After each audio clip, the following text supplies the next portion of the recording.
vikundi ambavyo vinaunda foundation ya Thamani Yangu. Ndio maana wametangaza huu ni mkutano wa kawaida wa kila mwaka.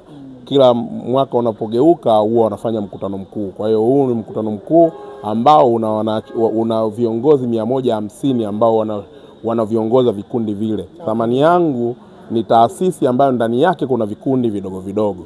Kwa hiyo ndani ya vikundi vile kuna viongozi. Kwa hiyo wale viongozi wanafika 150. Kwa hiyo wale 150 ndio leo wamefanya mkutano, na ndio maana leo wametangaza event ya Thamani Yangu ambayo inafanyika mwezi wa 5. Itajumuisha na wananchi. Sasa hiyo itajumuisha na wamama wote waliopo na viunga vyake, na mara nyingi huwa haipungui wamama 300 mpaka 400.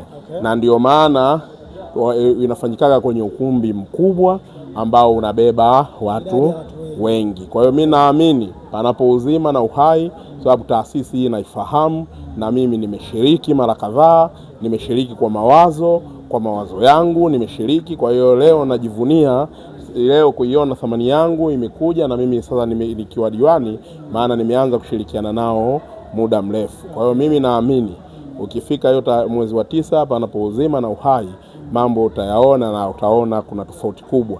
Leo watu wamekuja kwa ajili ya kuwekana sawa kuelekea kwenye uzinduzi, kwenye ambao tamasha kubwa ambalo sasa litahusisha wamama wengi. Kama ulivyosema mwenyewe hapo kwamba mkutano wa leo ulikuwa unahusisha viongozi mbalimbali ambao walifika katika eneo hili. Nataka pia utuambie sana namna gani unaweza kuwashauri viongozi ambao wanasimamia programu hii. Nini rai yako? Mimi rai yangu kwanza, kama ambavyo nimesema mle ndani, mara zote wanapokutana kwenye event za kina mama na wasisitiza sana kupendana. Moja, kwa sababu wanawake wanachukiana sana, na katika kauli ambayo nimesema naichukia ni kauli ya kusema adui wa mwanamke ni mwanamke mwenzie. Kauli hiyo siipendi. Mimi naamini mwanamke mmoja ukimuelimisha unakuwa umeelimisha jamii kubwa, na wanawake wanayo kazi kubwa ya kuhakikisha jamii yetu inaelimika. Nafasi hiyo wanayo. Kwa hiyo moja, lazima wapendane, lakini la pili lazima wawe na subira. Na ndio maana mara zote nasema subira ni ibada ngumu sana, lakini subira ni ibada ambayo ina malipo makubwa.